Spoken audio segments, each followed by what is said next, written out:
ಅಲ್ಲಮ ಪ್ರಭುವಿನ ವಚನ ದರ್ಶನ ಪ್ರವಚನ ಉದ್ಘಾಟನೆ. ಸಜ್ಜನರ ಸಂಘದಿಂದ ಬದುಕು ಪಾವನ. ಚಂದ್ರಶೇಖರ್ ಬನ್ನಾಳೆ ಹೇಳಿಕೆ. ಸಜ್ಜನರ ಸಂಘ ಹೆಜ್ಜೆನು ಸವಿದಂತೆ ಪ್ರತಿಯೊಬ್ಬರೂ ತಮ್ಮ ಜೀವನದಲ್ಲಿ ಒಳ್ಳೆಯವರ ಒಡನಾಟ ಬೆಳೆಸಿಕೊಂಡು ಬದುಕು ಪಾವನಗೊಳಿಸಿಕೊಳ್ಳಬೇಕೆಂದು ತಾಲೂಕು ಸರ್ಕಾರಿ ನೌಕರ ಸಂಘದ ಅಧ್ಯಕ್ಷ ಚಂದ್ರಶೇಖರ್ ಬನ್ನಾಳೆ ಹೇಳಿದರು. ಭಾಲ್ಕಿಯ ಚನ್ನಬಸವ ಆಶ್ರಮ ಪರಿಸರದಲ್ಲಿ ಹಿರೇಮಠ ಸಂಸ್ಥಾನದಿಂದ ಬುಧವಾರ ಆಯೋಜಿಸಿದ ಅಲ್ಲಮ ಪ್ರಭುವಿನ ವಚನ ದರ್ಶನ ಪ್ರವಚನ ಕಾರ್ಯಕ್ರಮ ಉದ್ಘಾಟಿಸಿ ಮಾತನಾಡಿದರು. ಕೆಟ್ಟವರ ಸಹವಾಸ ವ್ಯಕ್ತಿತ್ವದ ಪತನಕ್ಕೆ ಕಾರಣವಾಗುತ್ತದೆ. ಹಾಗಾಗಿ ನಾವುಗಳು ಒಳ್ಳೆಯವರ ಸ್ನೇಹ ಬೆಳೆಸಿಕೊಳ್ಳಬೇಕೆಂದರು. ನೇತೃತ್ವ ವಹಿಸಿದ ಹಿರೇಮಠ ಸಂಸ್ಥಾನದ ಪೀಠಾಧಿಪತಿ ಗುರುಬಸವ ಪಟ್ಟದೇವರು ಮಾತನಾಡಿ, ಪೂಜ್ಯ ಡಾಕ್ಟರ್ ಬಸವಲಿಂಗ ಪಟ್ಟದೇವರು ಕಣ್ಣಿನ ಶಸ್ತ್ರಚಿಕಿತ್ಸೆಗೊಳಗಾದರೂ ಭಕ್ತರಿಗೆ ಪ್ರವಚನ ಮೂಲಕ ಜ್ಞಾನದಾಸವನ್ನು ಉಣಬಡಿಸುತ್ತಿದ್ದಾರೆ.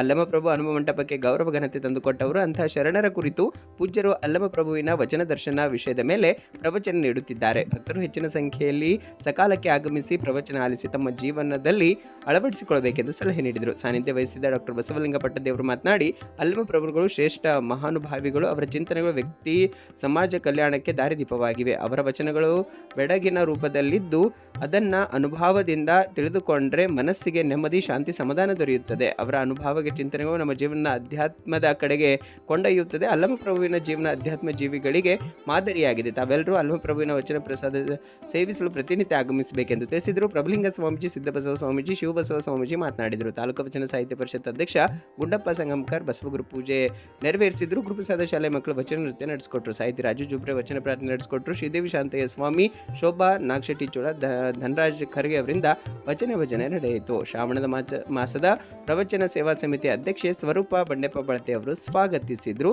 ತಾಲೂಕು ಕದಳಿ ವೇದಿಕೆ ಅಧ್ಯಕ್ಷೆ ಮಲ್ಲಮ್ಮ ನಾಗನಕೆರೆ ವಂದಿಸಿದ್ರು.